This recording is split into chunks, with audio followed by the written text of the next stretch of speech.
some aliens. Said I'm the best mechanic this side of the Rockies. If I can get your bird in the air, you gotta swear to let me drive for a while. Ooh, she was a crazy dancer. Goddamn, I can't believe after reality won't collapse if we can find your hands. It wasn't long before the saucer hummed, and I knew straight away this was gonna be fun. We decided to race along Howard Pass, with me in the truck and her in the air, and the moon to the left like a roadside flare.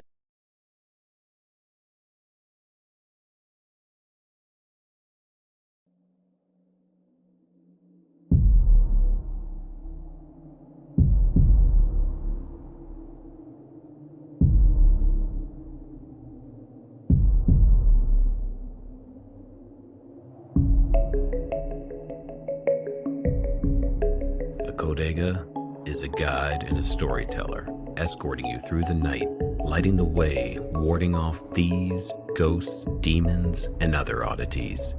Along the journey, his companions would often share with him the most curious of stories that he'd record in his codex. Perhaps you just might find yourself traveling with a Bodega and sharing one of yours.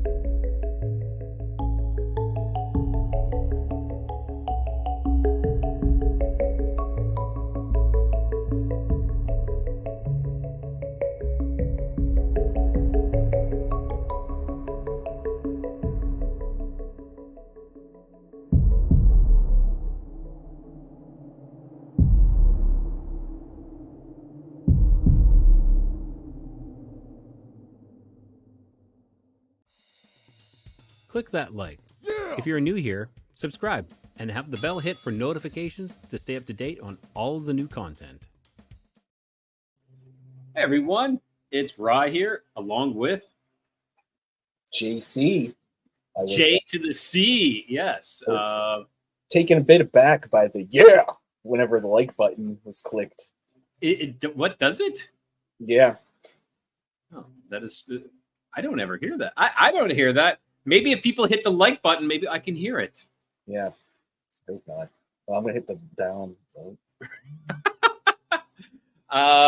Yes. So tonight, kind of an impromptu, like I do on my lives. I don't really plan them; they just kind of happen.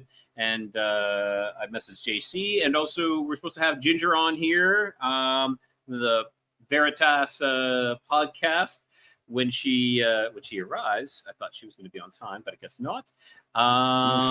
Shots fired. Yeah, shots fired. When you said Ginger earlier, I thought you were talking about Susie Bastille, but I guess that's no. Yes, I thought that was just what you were calling her. Yeah, that would go over well, you know. Bodega's cauliflower calling her Ginger. Yeah, I gotta say, I have not been on a podcast in 3 weeks. This is my first time. Yeah. Well, I was on vacation. I was in Virginia for 2 weeks. I just got back, and I'm in Pennsylvania. I still haven't made it home yet. But this is the first one. Nice. How does it feel? I'm feeling a little bit sweaty right now. Okay. A little bit clammy. Fair enough. Yeah, so I see Truth and Freaky are talking about Matt. So Matt is back in the hospital. He has another infection to do with his other leg this time. So he received a nasty. Yeah, I was thinking the word nasty and gash at the same time. He received a nasty gash on his other leg. And he sent me a picture, and it's like, I'm like, that's horrifying, man. That's horrifying. So, yes. So that's what he's getting. I'm just getting some feedback now through your mic. I don't know. I'm sorry I was going into the chat and I accidentally unmuted the video. Oh, no problem. Yes. So that's where Matt is. So Matt is back in the hospital. So prayers out to Matt, though. You know, making sure he gets better. Yeah, he cannot catch a break, man. Like, he literally, his leg was just better. He was out doing yard work, and he kind of impaled himself on a tree. That's the best way. That's the best thing I'd say. Yeah. Yeah. So it's like, I'm like, oh my gosh, man. I almost didn't want him to send me pictures, but he did. Yeah. So again, shout out to Matt. You know, if you're watching in the hospital, which you're probably not, you're probably, you know, getting the much needed rest. Hopefully. Yeah. Hopefully. He's All right, probably watching. I actually asked him. I said, "Hey, man, do you have your computer with you? Do you want to come on tonight?" Yeah, and because that's the kind of guy that that Matt is. He would. So a haunted tree attacked him. Yeah, exactly, Freaky. It was maybe it wasn't haunted. It was lurking in the shadows, and it jumped out. And we're not talking like something small. Like think something big on your leg, like. Make me sick, actually, the picture. So yeah, so I want to say, hey, thanks everybody for showing up in the chat. You know, we almost got 10 for an impromptu go at it. Oh, there we go, 10. We hit 10, and so here we are. Wow. Yeah, so do that. So tonight I said, you know, we're kind of, I threw out the subject of talking ancient conspiracies, you know, ancient lost truths, lost history, lost technology, all the above. What do you think about that, JC? You know, it's funny. I was doing a little bit of prep in the time that I had, like the 45 minutes I had to prep for this. It's true. True story. That my last minute kind of thing. Yeah. And initially, I think we said something else as being the topic, but the way that it worked out is with the lost history and technology. It's what I ended up finding. One of the things I'm more familiar with, and maybe the second one is something that other people are familiar with, and we can talk through it because I just found out about it. I think it was just recently, maybe as soon as 2022 was back in the news again. So yeah, we'll see. I mean, I'm interested in hearing what you got, what Ginger has. Yeah. Like and yeah, so ancient history, but I'm also talking ancient aliens as well. You know, that kind of everything, because you know I think that our history has been misconstrued, and you know we're told that, like you know we're talking like ancient cultures. And they had these deities which had so many similarities between them, you know, between these different cultures. And these deities there was a lot of similarities between them.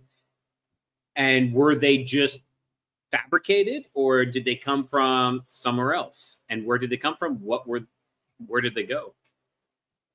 I mean, so I don't know, just my 2 cents is it's hard to imagine that every single race from every different part of the world, not even race, just culture, it came up with, you know, gods that are big. They're always in some kind of apparatus, you know, that looks, you know, to us, it looks like a flying apparatus. Yes. Then I think just as a people, just human beings strive themselves. So I'm going to lean 2 ways. I'm going to lean both ways here, because as people, we strive to find God, right? To find a higher purpose, reason for existence, something like that. But like, there's so much easier explanations in some of these stories. And I get like coming up with lore, don't get me wrong. I understand, like, we gotta have these crazy cool backstories, you know, and my god's gotta, you know, be stronger than all the other gods around and all that stuff. I get that. But like, some of this stuff is so just like outlandishly weird that like, why would they make this up? Like, why would they make up some of these things? You know, and to this extent, to the details that they get into as well. Yeah. Like, why were some of these gods, and you know, why were some of these gods, you know, half human, half you know, lion, half dog, half lizard? You know, it's not the. Maybe you can speak on this. Like, I know I was talking about lost history and technology, but I'm kind of going to like Saint Christopher. You know how Saint Christopher was painted with a, you know, depicted with a dog head, and that's not the, you know, okay, that's this, but we're talking like Anubis, and there are other creatures, other gods that have been, you know, parts something else. Right. And I think sometime back we had talked about. Sorry, like I said. Yeah. Oh, what has something happened? Did I happen? No, that's me. So I apologize, everyone. My connection's a little bad. I apologize. Yeah, that's my connection. While back we talked about the dog-headed people that the Greeks had written about. That like lived. I forget where we talked where it was, but there was like a race of people that were dog-headed. So they were always painted as being like these amazing warriors, you know, obviously because we're all scared of the people with dog heads. Yes. The painting of Saint Christopher that you're talking about specifically is an Orthodox icon that was painted of him with the dog's head, which is like one of the most random icon that I can think of, because none of the other saints are painted with animal heads, right? Yeah, it's very strange. It is very strange as to why they chose that. I mean, historically speaking, of Saint Christopher, I must have said Saint Andrew. Sorry, of Saint Christopher. I think we can say that Saint Christopher, the actual individual, didn't have a dog head because he's written about by other contemporaries of his time, and nobody was like, "Oh, this dude's got a dog head." Right? But, fair enough. But why did the artist choose to depict him as having a dog head? Yes. Okay. Fair enough. So I think that's and to be honest with you, I don't know the answer to that. I'm not sure. I've never really looked into it that deep. So I have Google open here. Maybe somebody in the chat knows. Maybe. I don't know. It seems the chat has slowed down. Anyone have an answer? Well, let's see what Reddit says, because Reddit is always the trustworthy source of information. Fair enough. And I don't think my chat is doing well right now because of my connection. But yeah, I don't see anything either. So maybe it's both of us. Maybe we're just talking to ourselves right now. Maybe there's no one. Sure, we got 8 people watching. So I heard he was healed and no longer. Okay. So Lovecat is saying, I heard he was healed and no longer a dog head. The third answer, the third highest answer on Reddit, is because he had a dog head. Apparently, there's a really good video by Jonathan Pajot that you can watch if you look for it. But the answer given here on Reddit is Reddit. So they're claiming it's a linguistic error that Christopher was a Canaanite, which is Latin. Well, it's Latin for Canis, which means dog. And there was a misunderstanding. So instead of being Christopher the Canaanite, he was Christopher the dog. Christopher the canine? Yeah, basically. So that's Reddit is like, whenever I think of Reddit, I always think of like the Mos Eisley Star Wars quote: "You'll never find a more wretched hive of scum and villainy." You know, I could see that being a somewhat reasonable answer, but then we're taking into account that like everybody in the Byzantine Empire wasn't stupid. Like, they just weren't like, oh yeah, Christopher the Canine. He had a dog head. He was a dog. Yeah, if you are an artist and you are painting your subject, and I'm going to guess that you've done some research on this person. You're not just going to be like, okay, out of thin air, I think he looks like this. We'll give him a dog's head as well. Why not? No. Yeah, we're just going to do it for fun. Like, funsies. Wouldn't this be cool in the future? Like 1,500 years of people were like, why does he have a dog head? Just to mess with us.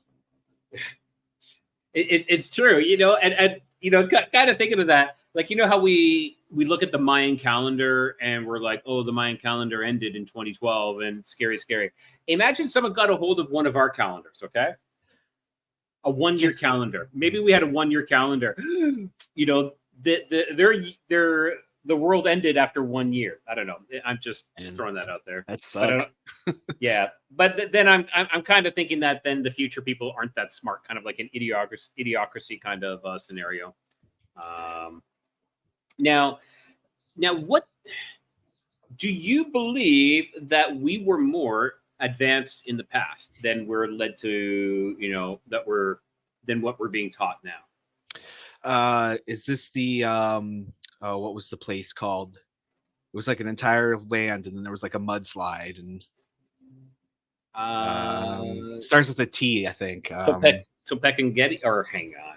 No, not. I keep wanting to say Terraria, but that's a game that's like Minecraft. Oh, Tartaria. Oh, you mean Tartaria? Yeah, Tartaria. Yeah, that's it. Because that was the Tartaria theory, right? That it was there was a completely different civilization. That I actually think that's kind of sorry, I just accidentally pressed something. I accidentally pressed something again on my keyboard, which caused that's what happened during the opening when the video just decided to stop. It didn't stop on purpose. I mean, it didn't stop by itself. It was me and my fat fingers. But yeah, Tartaria is one, but I believe that the world was restarted many times. Well, I guess I can say the topic that the second subject that I was researching that I don't know as much about, but I think it's a good time to bring it up since we're talking about this. Let me get it here real quick. This is, and forgive my pronunciation as it's Greek, but it's the Antikythera mechanism. Oh, have you heard of that before? Yes. Do you have a picture of that? Or if not, I can. I don't have one on me, but it basically, yeah. Okay. Okay. So tell us about this mechanism. So I think the year was 1901. They found the wreckage of an ancient Greek vessel off of one of the Greek islands. I can't remember which one. There's a bunch of them. They're everywhere. It's like a gear box, sort of. So they spend some time researching, trying to figure out what it is, and they eventually determined that it's piece. It's not the full thing. It's like a half of what would have been an astrological predictive device for predicting moons, for predicting where the stars and the planets were, you know, in the sky above. And I was trying to look to see if they could find like where they dated this, and the only dates that I could find to how old they think it is, they think it's at least 2,000 years old. We don't know; it could be older, but it's at least 2,000 years old. Yeah. And there's really, like, if you look at this, like, you can find some old newspaper clippings and like the same copy paste articles. You know what I mean? Like all these different websites, they all have the same article. But I can't find a whole lot more about this, other than like some guy wrote a paper on it saying, "Is this a mystery in Greek astronomy?" And he says, "No, it's just something they use to chart the, you know, planet movement." But why? Like what? Fair enough. Yeah. And why is there only one found? And I'm not, obviously it probably would not have been a common piece of technology, right? Because like technically, I saw some people saying that this is officially the first analog computer, right? It really took manual input and computed on its dial. Oops. No. No, just keep going. I'm trying to share the picture. That's why. Okay. Yes. And it took manual input and it computed on its dial. It had a set of gears. Yeah, there you go. And it would compute. And this is just, like I said, this is just a piece of it. This is not the entire thing. They think it's much bigger than this. Some saying that it might even been the size of like a dining room table in its whole complete piece. But it's also the one thing that really threw researchers off is that for what it was built of, it's made of bronze. right? And Okay. it was not a common Alloy. a common alloy that the Greeks were building with, and definitely not something they probably would have taken out randomly to see. So I could see Yeah. now. I was thinking like, why was it on a boat? Like that's one thing that I find like interesting. So why was it on a boat? So the one theory is that it was on the boat because they, instead of using compass, they were calculating and tracking the movement of the stars and planets in the sky to tell them what directions they were going. Okay. Which okay. is a pretty, I mean, the thing about 2000 plus years ago, right? We're talking Old Testament just about time here, you know. Yeah. That, you know, the Jewish people were relying on God to get them through the desert, and the Greeks had this crazy bronze contraption to get them through the waters, right? Like they just, but that's the problem though. So like when in 1901, when it was found, they determined what it was a year later, 1902. And like I said, there's still pieces missing from it. Like this is not the whole thing. It's like I said, I think the one guy said it was in completion, it would have been the whole size of like a standard dining room table. That's about all that I know about this thing, and I don't think there's a whole lot of more information out there. And you said when they said like in 1902, or 1910, or they knew what it was. Did they really know, or is it still a speculation? I mean, I think it's all it's speculation, because a lot of the pieces of it are still missing. The only thing that they were able to identify from inscriptions on these pieces found here, that weren't even deciphered until 2016, by the way. So found in 1901, and they did not fully decipher what was just on these pieces until 2016, is that there was 5 classical planets that were being tracked, at least on whatever piece this is, and there were synodic cycles of Venus and Saturn, that the gear piece was stopped on. So you know how we speculate that it's an analog computer, but you know, is this something that they turned some gears and it calculated, or is this something that they were powering somehow? You know, Like, I think for navigation, that is, yeah, like for navigation, that seems overkill, in my opinion. Like it seems a little bit overkill. Like it's tracking the sun and the moon, and maybe like a couple of the stars, you know, would be, but not like the North Star. You would assume the North Star would be, you know, the guide that you would need, but this seems to be so much more. Lovecat says, reminds me of the way CERN looks. Let's also take into account that this completely slipped my mind till right this second, that Venus and Saturn weren't even discovered until the 1600s. But they Venus has been tracked for quite a while though, so that's maybe in our world, but you know, like in Chichen Itza, when you go to Chichen Itza here in Mexico, there's a certain temple that is dedicated to Venus to track its to track its cycle, right? Because it's like I think it's like 500, and don't quote me on this, but like 582 days to do one full revolution to get back to the same spot, and that's what this temple was for. So, you know, yeah, maybe we saw it in the 1600s, but it was known about for a long time. But the Greeks were part of that this we that we're talking about. They were in the Rome. They were part of the Roman Empire, you know. Yeah. So did the Greeks have like some secret technology? Well, of course we had what was it, the Greek fire? Yeah. And then didn't they have a type of cement as well that was lost as well? There is a certain cement, you know, through the Greeks that they had as well. But of course, the Greek fire, like there is. You're talking about the Roman concrete, right? Is that it? Okay. I think it's called Roman concrete, Romanium concretium, or something like that. I made that up, by the way. And we don't know how to make it though. No. Yeah. We don't know how. Like we have an idea of how they made it, but we can't get the consistency that they had it. Yeah. The Greek fire.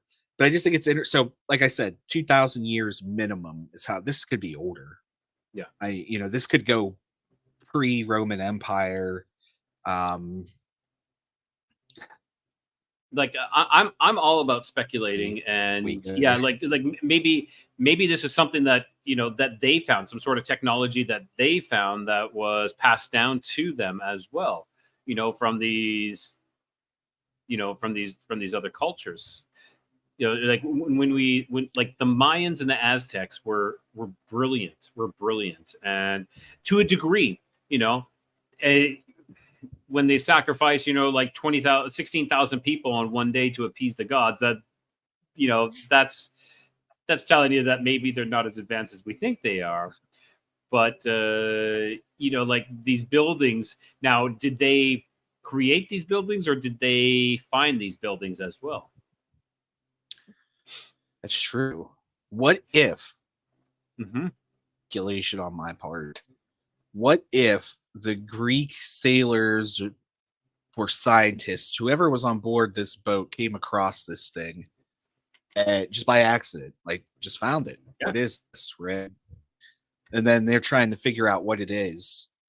What if it's something nefarious? I'm like, again, just totally speculating. I'm trying to speculate and also read what this one guy had to say about it. That he places the date at 205 BC is when he believes that this was created by He says he believes it was created by Hellenistic scientists, and he believes that there were many more. Well, where are they? At the bottom of the ocean. Well, according to this guy's theory, is that these were all part of all Greek ships at the time had these. They were all fitted with these devices. And he said that the complexity of these devices was not yet again appear until the astronomical clocks in the 14th century. So according to him, at the time of his supposed existence of this clock, it was the most advanced astrological or astronomical clock for why? Okay, quite why would you be okay? Years. Yeah, like what is the purpose of it? It's not to tell time, that's for sure. Like could it be tracking the movements? Maybe there is certain planetary alignments mean that something impending, some sort of doom is going to happen, or a portal will open or something along that line. I agree. It's so strange that if this was truly being used as a navigational device, why was it so intricate? Mm-hmm. Right? There were other ways of navigating. Without these, other civilizations were navigating the waters at the time. Yep. Without these, and I mean, like, where was Greece even going that would have required something crazy like that this? Magnitude?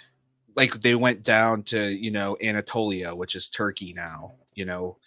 Egypt. They'd go down to Egypt. They weren't like going that we know of. They weren't going around the world. Sailing the seas and the Vikings trees. Were. So the Vikings kind of went to maybe North America. Not maybe, the 100% they did. We found documented. Yeah, we found settlements in Canada. But still, like, I could see that happening. Like, they just went and kept going until they found something. But like, I don't think the Vikings were sailing around with this kind of technology. No, the Vikings had something called I believe it was called the Sunstone. It's a stone that literally like a sundial. There is a lot of speculation on the Sunstone. Let me see if I can pull that up, because that is Viking Sun. Yeah. And I don't want to. I mean, navigation. it's honestly, that's pretty much all the information I have on this thing, because like everything is just pure speculation about it. You go read all these articles, and and obviously Wikipedia is not a great source, but if you go on their Wikipedia and you scroll, it's a long, very long Wikipedia page with like all of these references and that down at the bottom. But when you go down, look at the references, they're all just copy paste articles. All say the same thing. BBC, NBC, CBS, they all say the exact same thing. They change a couple words and the title. Yes. So I don't know. I just thought it was something really cool. We'll probably never know really what they were doing with it, unfortunately. It's great that they inscribed it. Maybe they could have left behind some instructions for it or something. Whoever keeps the user manual. Yeah. Maybe actually, hang on. Who am I kidding? I got like a binder full of user manuals that I never looked at. I mean, I feel like this would be something important, that if this was something super insane, unless something specifically happened, and maybe they scuttled the ship on purpose to sink the device. I don't know. Ooh, that's an interesting thought. Do you believe that's happened in the past? Like, do you believe that people? Well, that is because military has done that, has wanted to do that, where they wanted to scuttle, certain ships so that the enemy doesn't get their hands on. Oh yeah, for sure. On these devices. Absolutely. We would purposely crash flight. What am I saying? Airplanes. I almost said flight devices. Yeah, they're called airplanes, JC. Manned flight devices.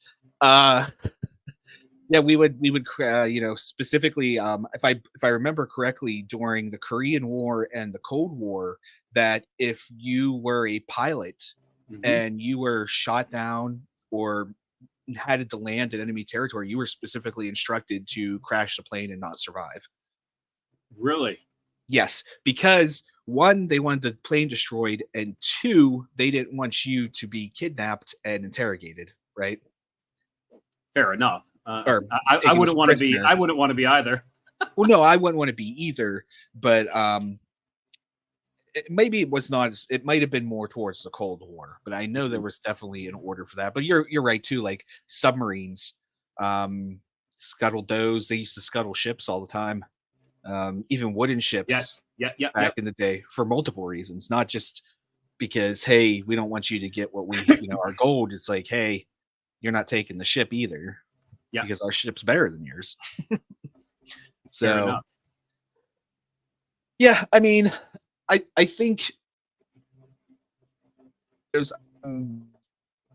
It's hard for me to say that there was like these super advanced civilizations. I'm not saying that's not a possibility, but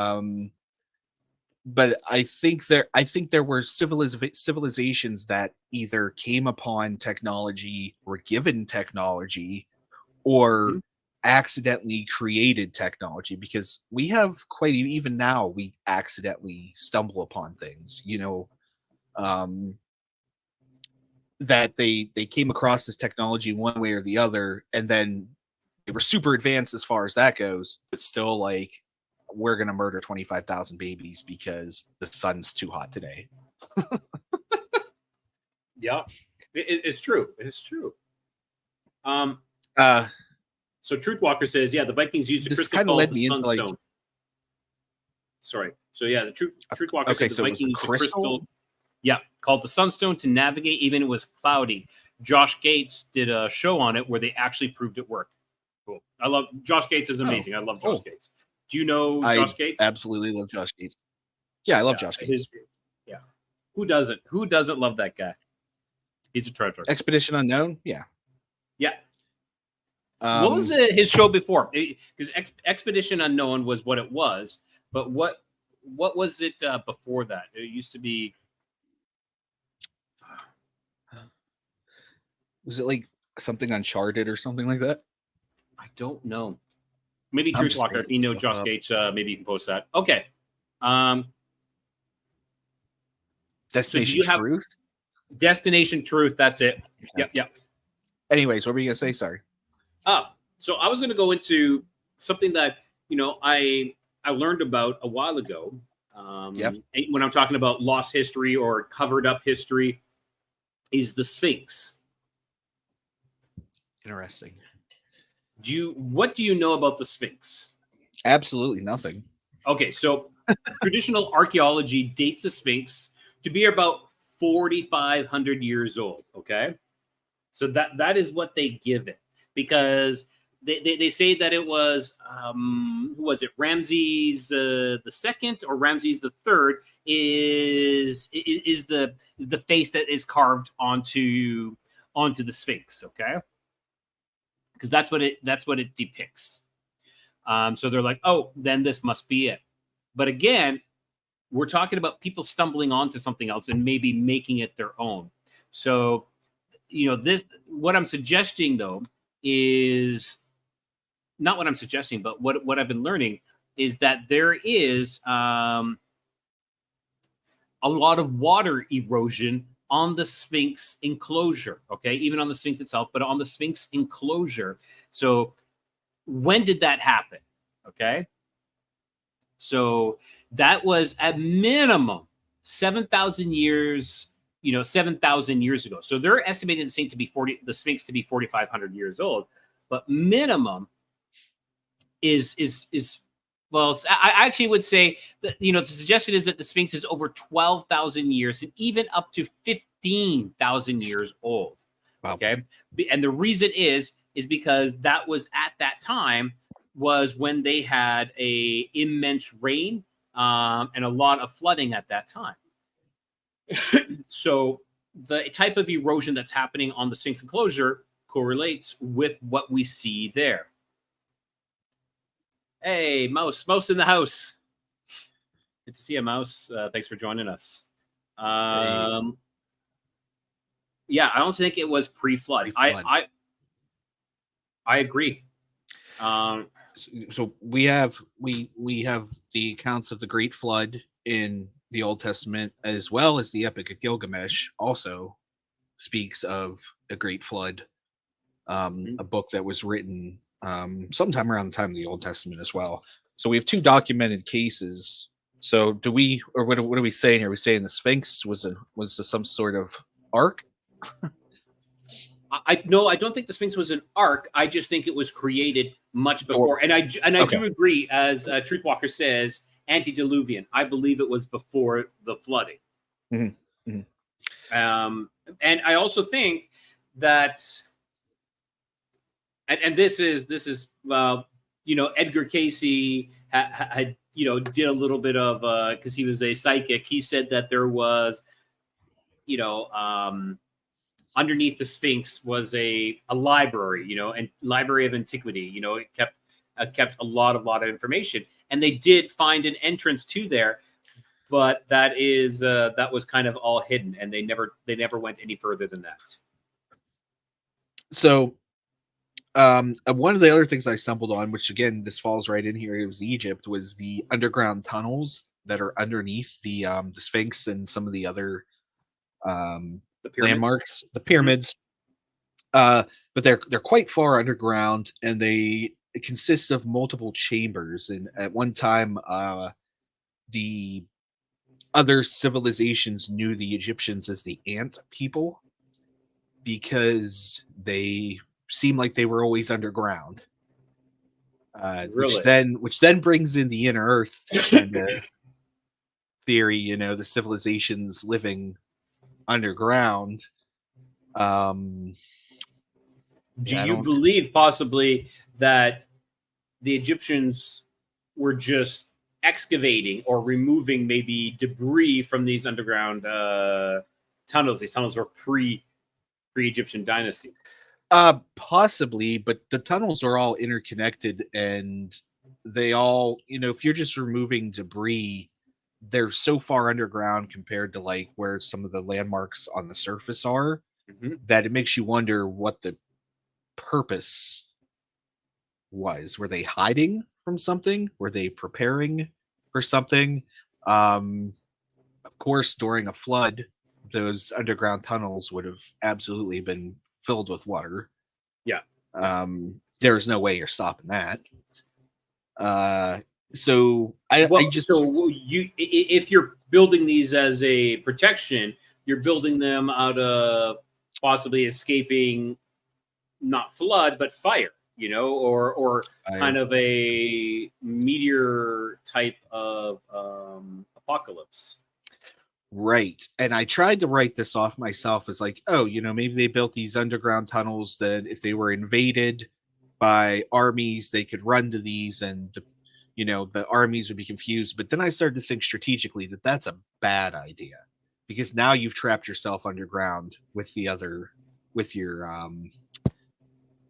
foe, right? Yeah. So I don't think that that's what they would have been used for. So outside of some sort of natural occurrence, like you said, like meteors, were there volcanoes in Egypt? I don't, probably not. Not during that time. I know of. But here's the thing, though, is that there is there's evidence of some sort of nuclear explosion in the area. I've heard this before.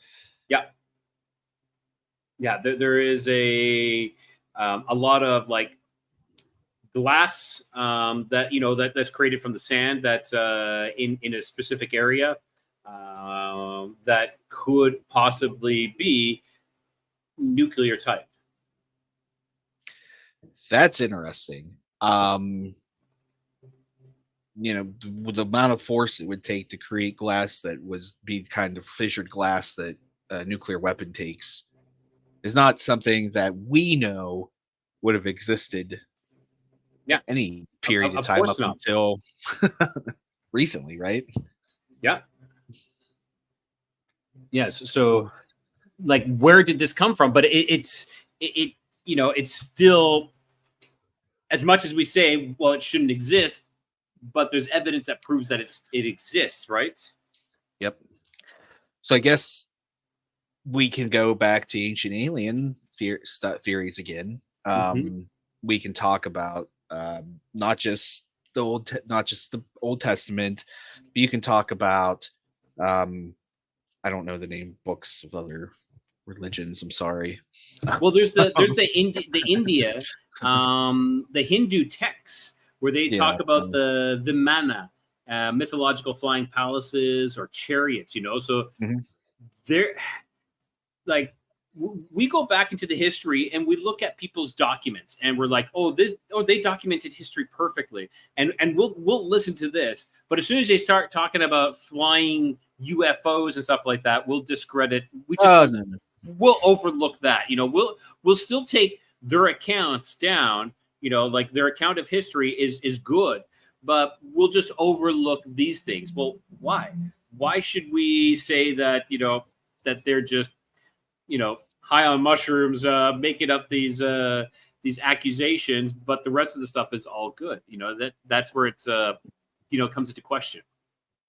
I think almost every major religion at the time has accounts of flying cities, of flying individuals, flying devices very clearly, especially some of the Hindu texts clearly depict flying devices. Like you said, we take their history and then we're like, ew, okay, the flying stuff's a little bit too much. You guys couldn't fly. There was no flying going on. Okay, well, what if it wasn't them? Exactly. What if it wasn't them? I agree totally. What happens if it was another race, another culture living here on Earth? What if, and I'm just violently grasping over here, what if, and let's just for the purposes of this theory, this harebrained theory of mine, I'm going to call this civilization God that predated all other civilizations. Let's say this civilization called God then went around to these civilizations and gave them pieces of technology, tried to interact with them, and and they were afraid. They didn't know what to do with the technology, and ultimately it led to the demise of the empires. Now, let's say there's a blackout in history between the current age and a prior age that we don't know exists. Right? So I wouldn't, okay, I wouldn't call this pre-civilization God. I would call this pre-civilization that you're talking about the fallen. It's fair too. I just The chose the first thing that came to my head. The fallen angels. Yes. Right. That were equipped with technology. I guess technically you could call it heavenly technology, right? Like they had advanced technology. Yeah. But there is a theory that there is a gap in history that occurred at some point, and I don't remember exactly when that starts and ends. I'm going to have to search that. But there's a theory that says that between this year and this year, there was actually 1,000 years, and we completely, like, it's just gone. I believe that we have been restarted a couple of times, at least a couple of times. Yeah, it's called the phantom time hypothesis. Let's hear it. Talk about this. Well, let me find a good story about here. So what the theory is claiming is that time period between 614 and 9/11, not September 11th, 2001, but 9/11. But that is a very interesting number. Just to give you a heads up, that's a very interesting number. But okay, they're saying that that it never existed. That the history between that 300 years was totally fabricated, as a way to legitimize Emperor Otto's claim over the Holy Roman Empire.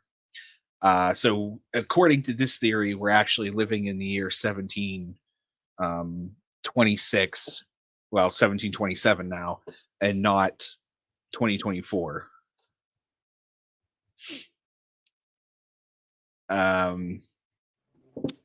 It's really interesting. It's not the first time I've heard something like that. The issue that arises with that theory, though, is that people claim it's easily disproven because the Julian calendar was established. Certain dates were aligned with the equinox and solstice events. Because the calendar does not correctly count leap years, it drifts over time. We know the date today is in the Julian calendar, and we know the error of the calendar. So what they're saying is that this is a very Eurocentric theory. How would the whole rest of the world just lose 300 years? 300 years just gone. But let's go a step further. Let's say that it has nothing to do with Otto and the Roman Empire. Let's say that something occurred in those 300 years. Siri is talking at me. Siri is totally listening to you. Yeah. Okay, I'm in trouble now. We're gonna put that. It's all getting put. I don't have my Faraday cage with me. Let's say that something happened in those 300 years that wasn't supposed to happen. Okay. And something or someone or some being or beings erase those 300 years. Like, I wouldn't think it would be hard at that time to do something like that. We're talking 614 to 9/11. It wasn't. There's a lot of things from that time period, not just from other places in the world, but even in Europe that like are undocumented or we don't have complete stories or pictures of, right? Like this was still kind of that weird time where like a lot of these empires and civilizations were starting to form. The Roman Empire was starting to branch out and come to, Ireland and some other areas, and the Byzantine Empire was going pretty strong at this time. But outside of there, like, I mean, if you told somebody at a pub that, oh, today's 615 and not 614 the year, like, would they know? Or would they just believe you? I think they would believe you. You would be looking more into the scholars, kind of the aristocrats that might actually know. But if you put forth not a platform, but like if you put forth like what is the word before? But like, if you had enough people to go around and start telling everybody, no, this is the real year, you would convince everybody. I think at that time period, I think it would be difficult to do with the kings, and at least I'm just speaking to Europe. I think in some places, yeah, I'm not, in the, to not sound like I'm crapping on other civilizations, but I think there are certain places you could have went and been like, they didn't have calendars. That's not how they judged years and time, Mm-hmm. Like, and I'm not saying that the way that we were doing it was right or the way we do it now is right. I'm just saying that some places you could have been to and be like, look, here in Europe, it's the year 615, not 614. And this is more advanced. They'd been like, okay. But we're talking a pretty big conspiracy theory here. We're 300 missing years. We're talking. And we're and not just now, Europe. I have a question. The Like, whole world. Is it like they disappeared, or is it they tried to wipe the memory of them being there? The theory doesn't go that far. It just says that the 300 years that supposedly occurred between 614 and 9/11 never happened. Okay. That's the theory, that those years were, everything was fabricated. They go into more detail, but like I said, the theory is kind of Eurocentric,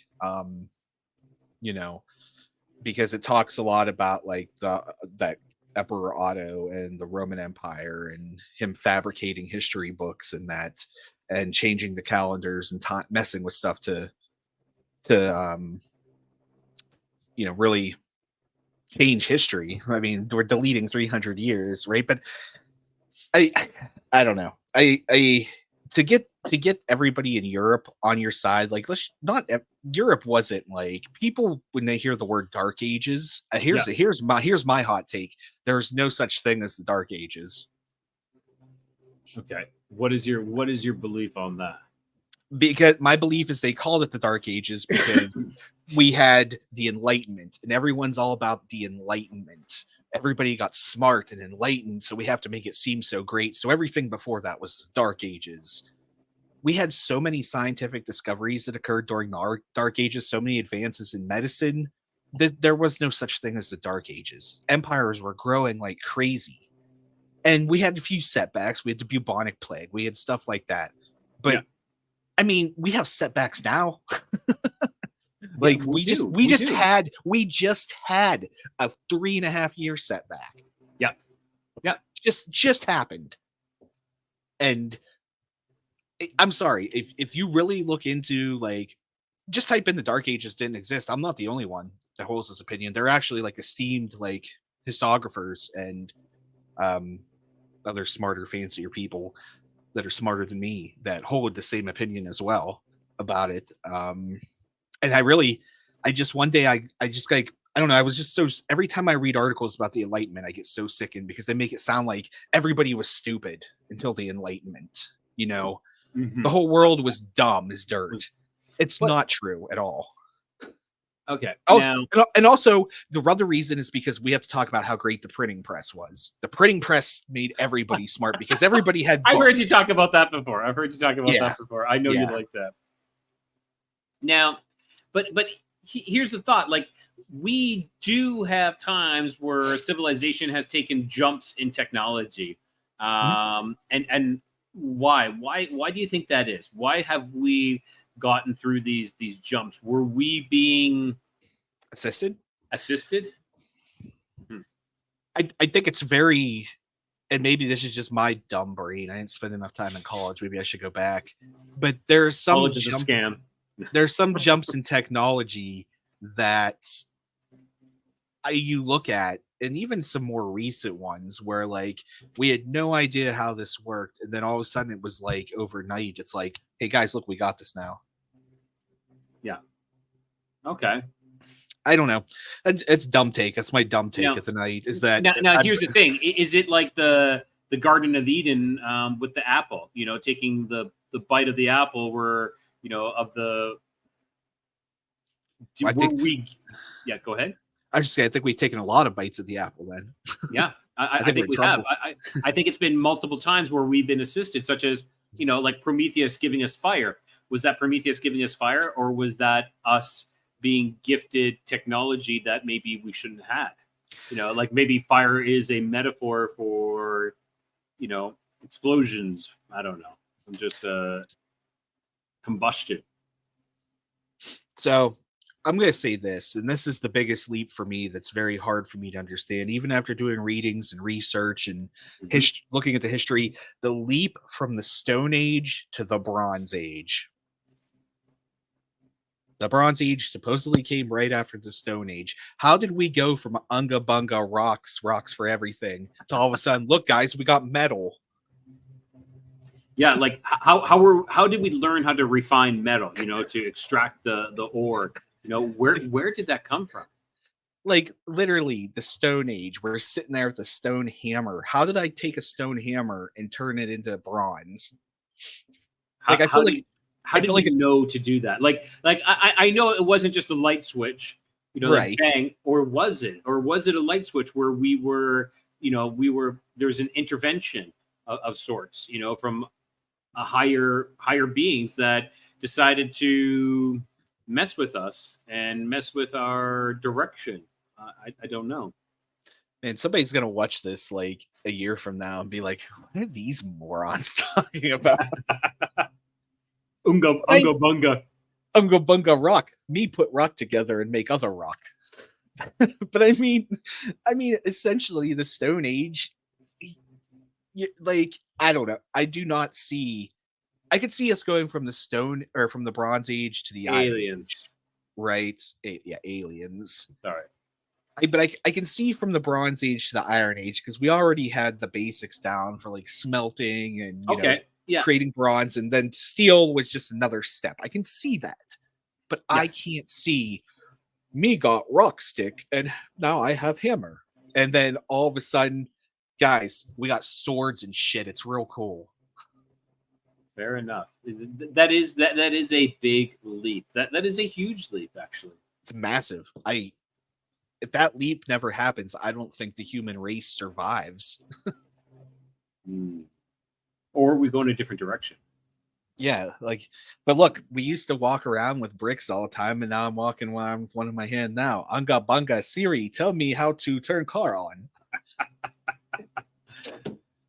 It's really fascinating. It's really, really fascinating on we've made these leaps and bounds in technology. Like, when we look at, and back to Egypt, building the pyramids, no one knows. It's all speculation. Now they're talking like aqueducts. They created these elevator aqueducts of sorts.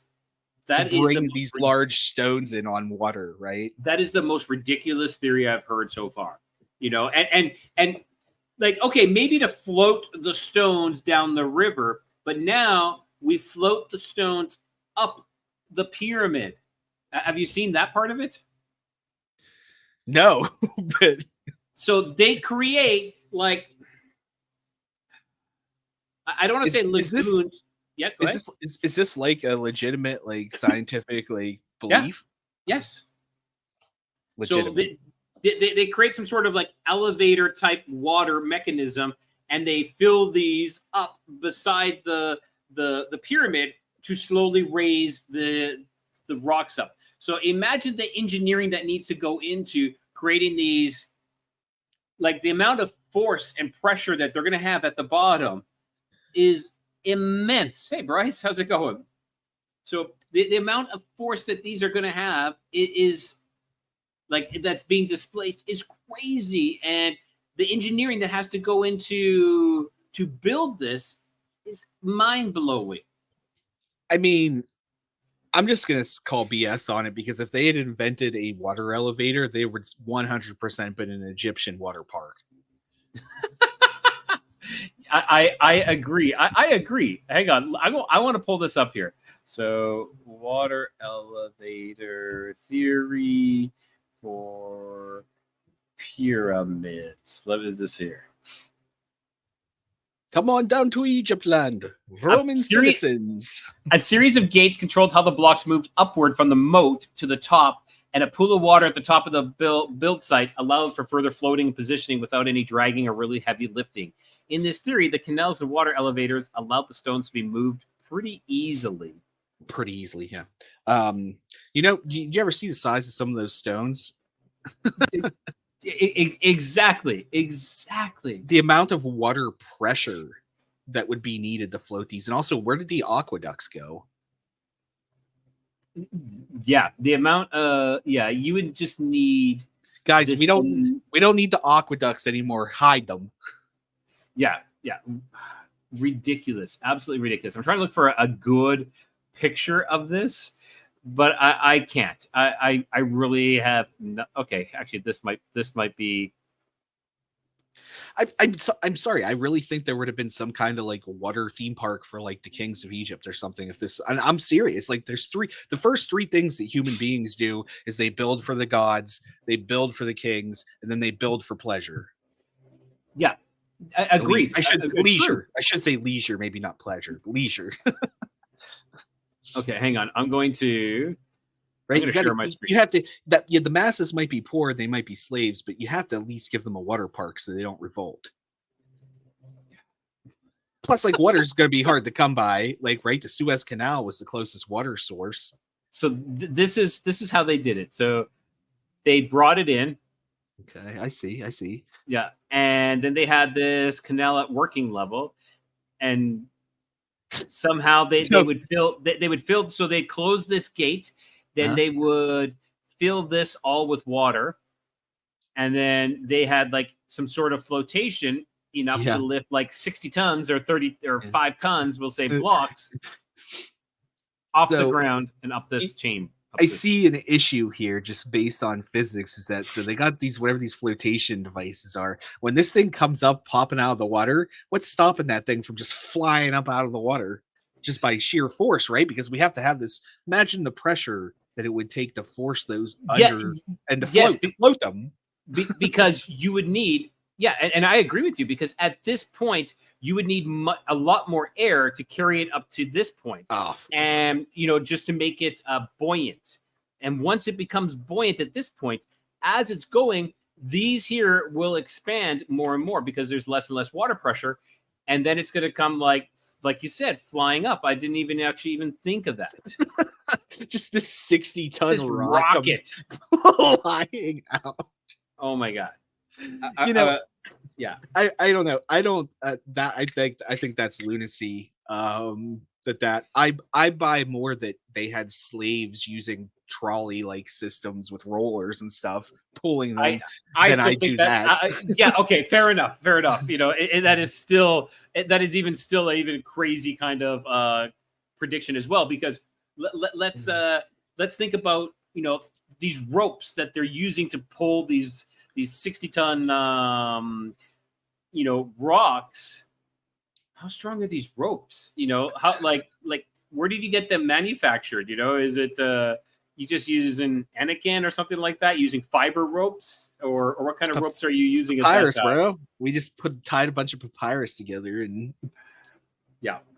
ridiculous. Just cross your fingers it didn't rip halfway up, or Johnny and Jimmy are getting crushed down at the bottom there. Yeah, and we had millions of slaves, and we. How did we feed them all, and how did we, how did we house them all? They didn't. It was the Jews, remember? Let my people go. Yeah, let my people go. They don't want to hang out at the water park anymore. Sorry, we're gonna go through the Red Sea instead. Yeah, we're building our own water park over here on this side. Yeah, we're gonna harness. Watch what Moses can do with water. Also, Moses is gonna delete 300 years just for fun, just for the shits and giggles. Why not? And then he gets lost. Then he got lost in the desert. Like, come on. Well, it wasn't his people got lost in the desert because the Jews loved to do the exact opposite of what God told them in the Old Testament. God would be like, guys, don't kick sand in each other's eyes. And as soon as they don't see God anymore, they would just start kicking sand in each other's eyes for fun. Like it was fun to them. What'd you tell us to do? Okay, we're gonna do the exact opposite. Yeah, That's all that happens in the Old Testament. And then like the Jews are like, I agree. God, I why agree have with you forsaken us? Yeah. Don't Why build did you any leave? don't make any false idols. Why Okay. did you? Yeah, first thing they do is, hey guys, let's build a human with a bull for a head and let's pray to it, burn babies in front of it. Like Yeah. what? The golden calf, right? Yeah. Like the first thing, literally, God just turned. Okay, see you guys. Love you. Take care, guys. Hurry up. Go get some gold. We're building a golden calf and we're gonna burn people inside of it. Now, do you believe it was a golden calf, or do you believe it was a human with a human body with a bull head? I believe, and forgive me, I believe that the human with the bull head, is that Moloch or is that Baal? Moloch. Moloch doesn't have a bull head. Moloch has a goat head. Goat head. Which one's Baal? There's so many things. Baal was the. Was it 3-headed? Baal is a 3-headed, I think. I don't know. No, Baal's the one with the ox head, the bull head. Okay. That's it. So there were two. So the claim. I better not go here. I better not. There is a belief out there, and I'm not saying I hold to this belief or any of us here hold to this belief, but there is a belief that the current rabbinic followers of rabbinic Judaism, current followers of that religion, are actually worshiping Baal. And there's some reasons behind that. I'm not going to get into that because that's not what this episode's about, but that was the reason that I brought that up, because Moloch was a god that they had worshipped, and as was Baal, as a separate god. And then there was the golden calf, which was completely separate. So like they were just doing whatever they wanted. That was the point of this. They're just rocking out. Your channel's getting sucked from YouTube now, by the way. Yeah, exactly. No, and so I'm looking at Moloch. Moloch is a cow-headed demon as well. Oh, are they? And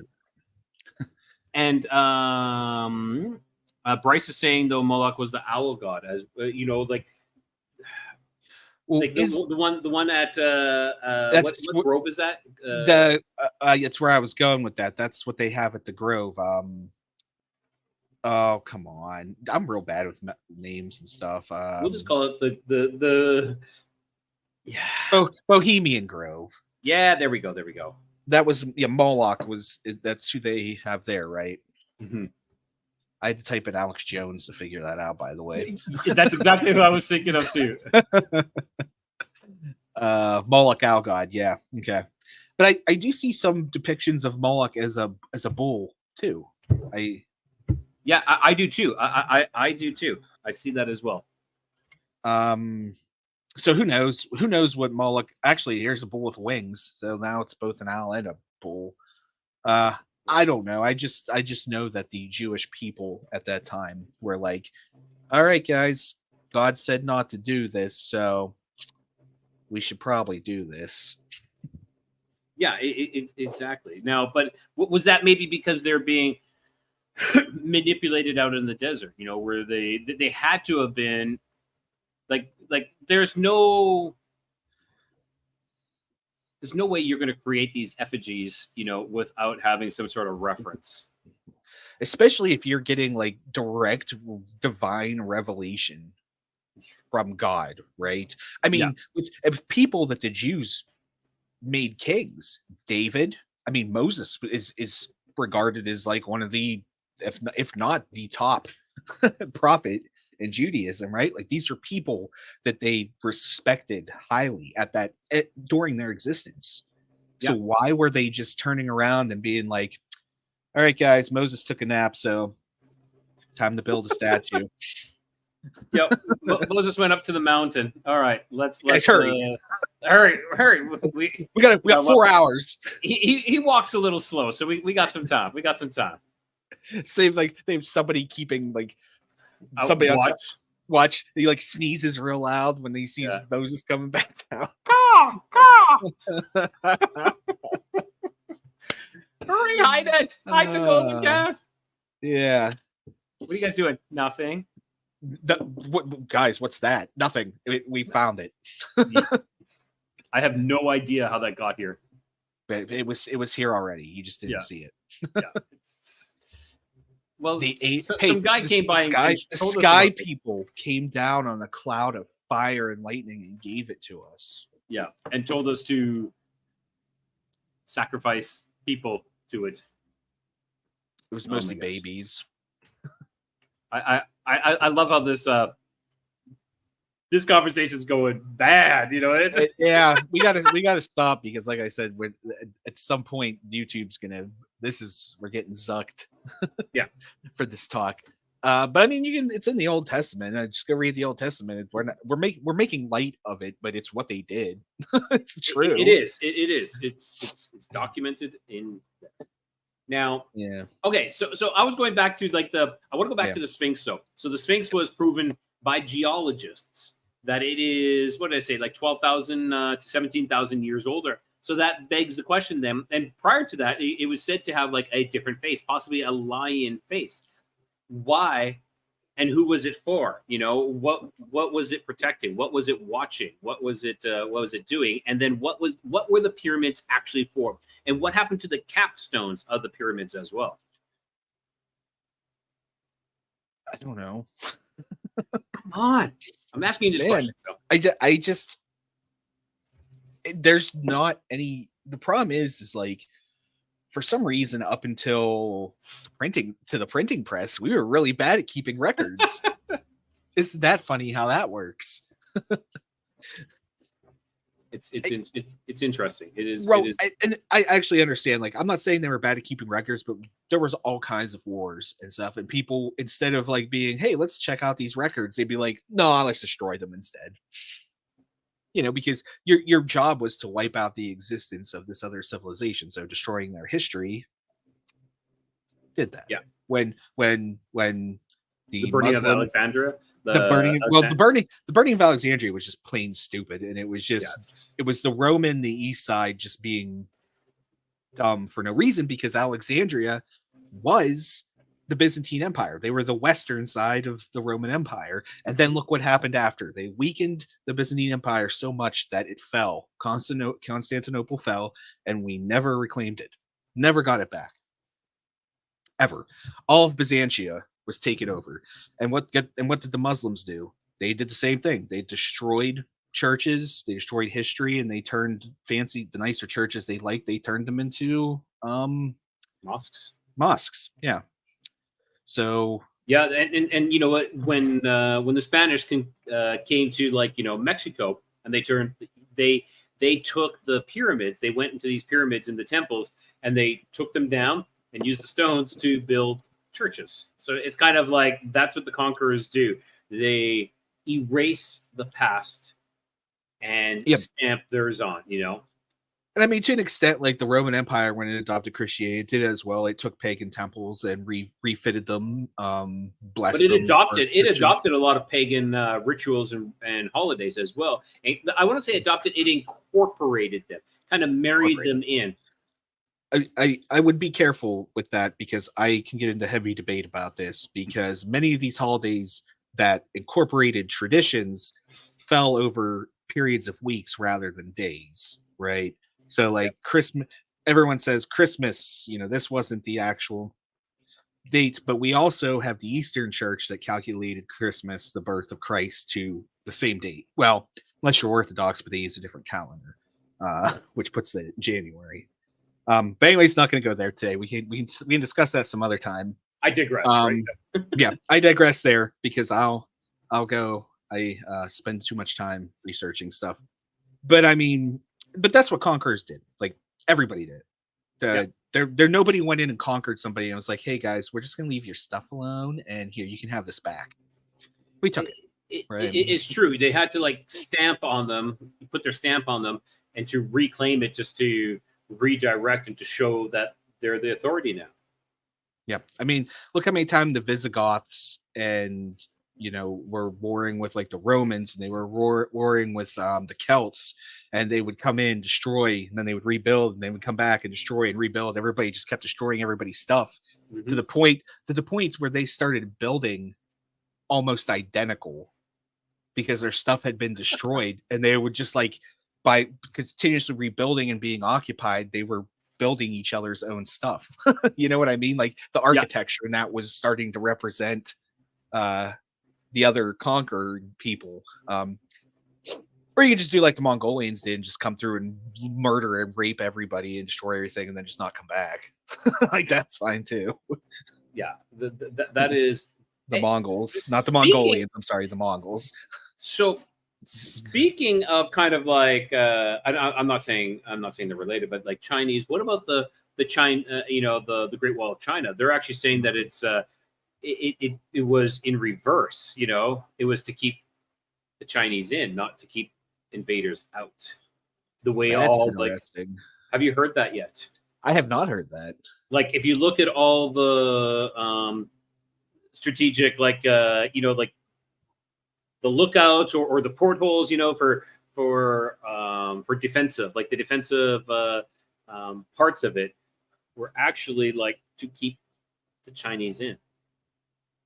Who is keeping them in? The own Chinese government or an Great exterior question. That is a great question. power? I think maybe that question is best left for another day. I don't know. I think we should tackle it. I don't have any answers on it. I have nothing. I say. Chinese history is also fascinating to me because China goes through many revolutions, many, and more than France. France loves revolutions. France was doing it like every 10 years, but China just kept like, they would go a year or two and then it'd be like, okay, new dynasty. It was just constant upheaval happening in China. And at one time, China, when it was a united dynasty that supported, I think it was the Qing dynasty, Qing. Don't fact check me on that, but it was one of the, I want to say around 15th century, something like that, when they were actually like had freedom and could flourish. Man, did China ever do some cool stuff. Like they were, obviously they had things like gunpowder, and they had fireworks. We got fireworks. So they were like, we can kill you with these, but also look, we can do cool stuff with them. That's all I had to say about that. So they had fireworks. That's all I got. But the Chinese history is just interesting. And then like the things with Japan and Korea, and China going back and forth with each other constantly. And they used to take like clay pots and put basically acid in them, and they would float them over the water into each other's countries and just hope they popped and fell like on towns and stuff like that, like in balloons. Yeah. So that's another time. I did have something, my other topic I wanted to bring up just real quick. Yeah, let's do that, and then we'll finish on that. Yeah, it doesn't. It's a little bit off the path from what we've been talking about, but I think it also fits in because nobody really knows what happened with the story or where these people came from. So, have you heard of the Green Children of Wolpit? I have the two kids, right? And one of them ended up passing away, and the other one ended up losing her color. You got it. So, tell us about this. In the 12th century, in a town called Wolpit, which was outside of Suffolk in England, I'll say England, two kids one day randomly appear in this town. Nobody knows where they came from. Their skin is tinged green. Yep. And the beans on them. That was the only thing they eat. That was the only food that they would eat, was broad beans. And they were also speaking a different language that nobody knew. They had experts from, Rome come in. They had experts, scientists from all over Europe come in to try to figure out what these kids were And- speaking and was. sorry, what year was this again? Can you say that? It was circa 1135 to 1154. There's a couple different. It's in the century, mid 12th century. They were totally normal aside from like this tinge green that they had, and at the time the boy was sick. So it was this boy and a girl, possibly brother and sister. I don't think that's ever confirmed. I believe they were. But okay, yeah. Okay, wait. Okay, here we go. Yeah, you're right. So after some time after the brother had died, she had learned to speak some English, some few English words, and she was able to explain that was her brother. They came from a land where there was no sunlight. It was always twilight, right? So they still saw light from stars and other heavenly bodies, but the sun never rose. And it was called, she said it was called Saint Martin's Land.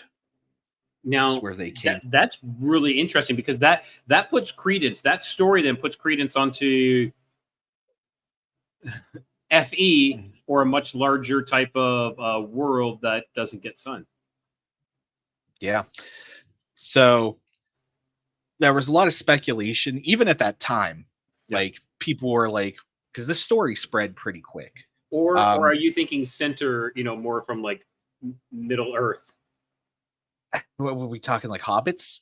No. So like there's a reason that there's a lot of these names that are being used. Middle Earth could be from like Inner Earth. I don't know. Okay. I don't know. And this is a topic that like I remember in high school I was reading about this, and I remember being like real obsessed with it for a while, and then just like for the last 17 or 18 years I never looked at it. So I just have bits and pieces, but I know there was a guy, I have his name here, Ralph Coggeshall. He wrote the Chronic. I know, right? He wrote the Chronicum Anglicanum, which is basically at that time when he wrote it, 1220, it was a history of Anglia, of England, up until till that book was published, which obviously didn't spread because the printing press hadn't been invented yet. Of course. Let me tell you about the printing press here. Anyways, but his story wasn't the only documentation of this. There was also William of Newburgh, much better name, who had Historia Rerum Anglicarum, which was also a retro historical book of Anglia, of England. So there's these two documented cases with almost identical stories. There's a couple differences in them, but it's not like anything too crazy, that these two individuals had both claimed to have witnessed these two children. So there's a lot of theories about like where these kids came from. Like you said, like the Inner Earth theory that, maybe they came, there's some theory that they came from Africa, and they northern Africa, and that they came as slaves, and they were two kids that escaped, and that explains why the boy was sick. And they had there is a disease that can cause a tinge of green to the skin. Well, you know what, if you're working with copper a lot too, there is that possibility as well. Right. Yes, there is. Yep, there is. But there is a disease too that it involves the intake of too much of something.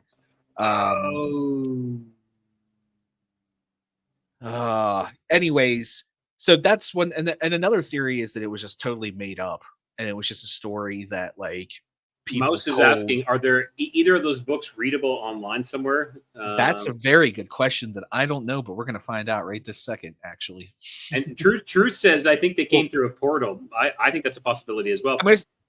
I own, so here's nerd hour me. I own quite a few bestiary books that are in Old English. Cool. That are very difficult to read. If you know Dutch, it's funny enough, if you know Dutch, you will get pretty far in reading them because Old English was very close to the Dutch language. I just like to look at the pictures. The drawings. I actually have been learning Dutch. I'm on day 195 of learning Dutch. Just so I Okay, can that is cool. But anyways, for another reason, because I'm going to Belgium next year too. But let's see if we can. And while you're doing that, Truth Yeah. Walker was asking. He says, "Rye, is your area going to be hit by Hurricane Beryl?" Yes, it is. We are in the direct path of it. Some benefit though is that it's going to hit Mexico, and it's going to hit like landfall in Quintana, the state of Quintana Roo, and it's going to go right through the whole. It's going to go through Quintana Roo, and then it's going to go through the Yucatan, and then into the state of Campeche. And by the time it does that, it's going to be downgraded to a Category 1 hurricane, possibly borderline tropical storm. So it's on the end of losing all its intensity, because whenever they hit landfall, that's when they lose their power. They start to diminish. So we'll be on the tail end of it. It's going to be hitting Friday and Saturday. So keep you guys posted on how that goes. I am posting the link in the YouTube chat to Chronicon Anglicanum. Full text translated roughly from Latin to English. It's the whole thing. Good luck reading it. It's long. But I'll post this. Anybody, I like to check stuff out like this too. So I'm probably, when I'm bored the next couple days, I'll be looking at this stuff. Let me see if I can find the other one here. What was it? Historia Rerum.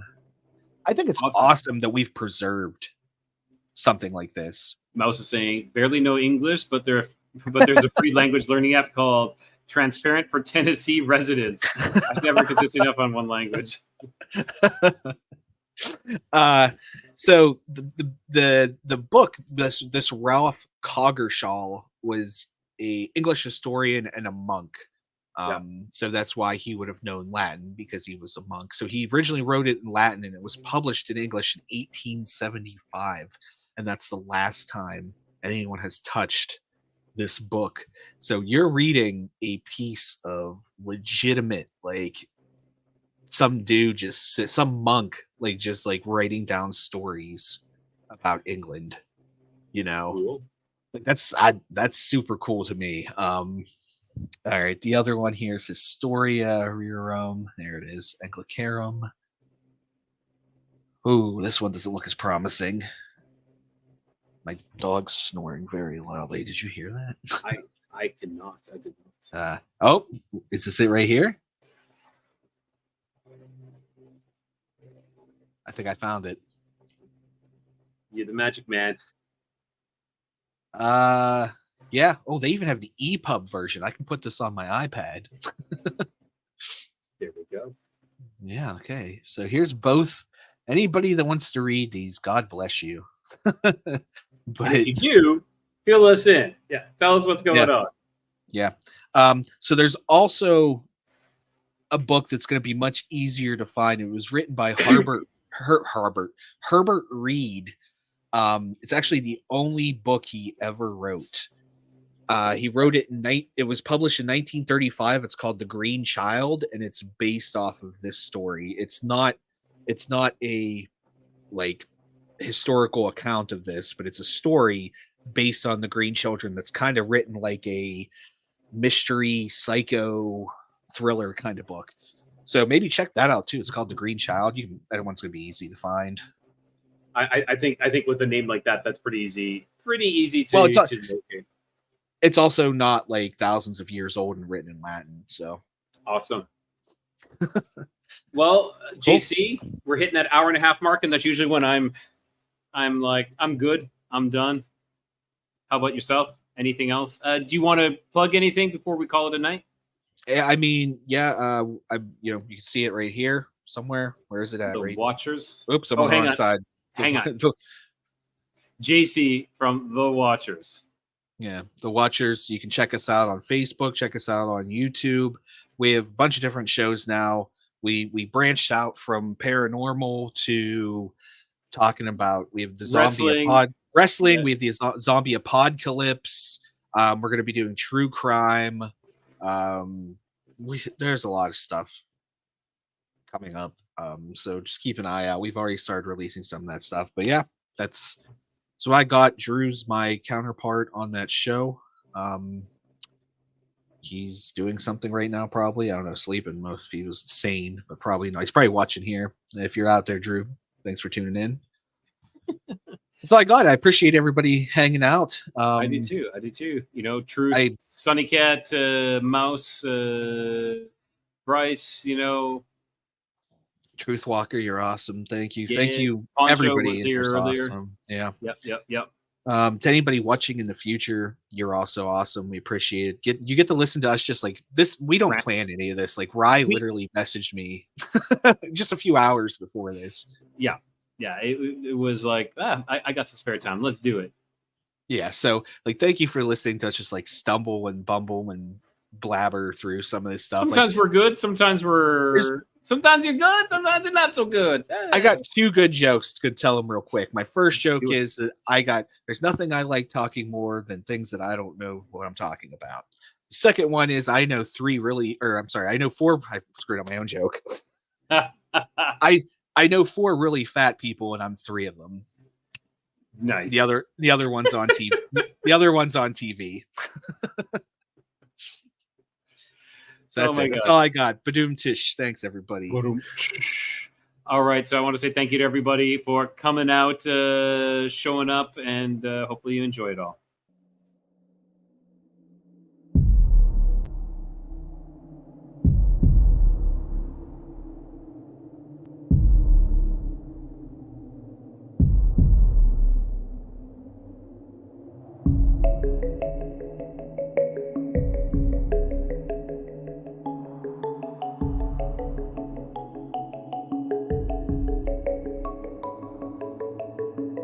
I look forward to our next adventure together as we navigate the mysteries that lie ahead. Until our paths cross again, keep your curiosity wandering and ensure the light remains lit.